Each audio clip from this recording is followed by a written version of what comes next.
kad es sapratu, ka pirmkārt ir jārunā rīta programmām. Jā.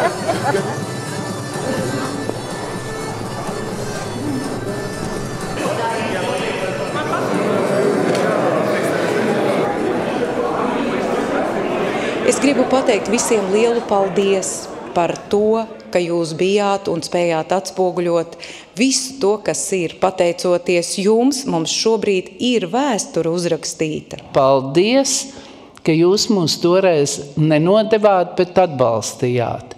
Paldies jums visiem par drosmi, ko jūs toreiz parādījāt un ko jūs izrādāt arī šodien. Un Ukraiņu žurnālistiem es gribu teikt paldies par to darbu, ko jūs darat.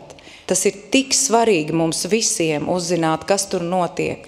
Mēs saprotam, ka mums ir milzīgs pienākums, milzīgs uzdevums, bet mēs to nevarētu veikt, ja nebūtu jūs.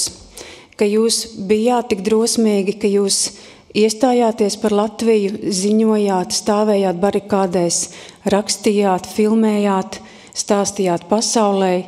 Paldies jums par to. Mēs jūsu spēka uguni nesam tālāk.